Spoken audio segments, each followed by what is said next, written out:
Alright, this is Yeshi. Yeshi is the darkest colored of the males.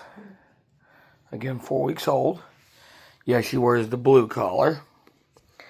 And his brother Chime's going to get him. I can already tell. So we'll show this video.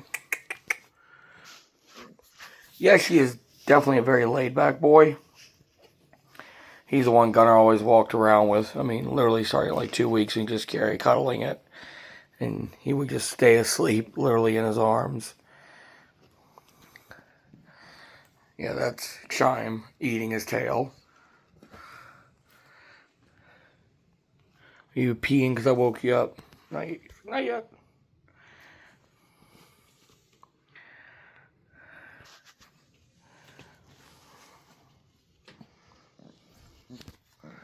Alright, so... and he's got the most beautiful little chest.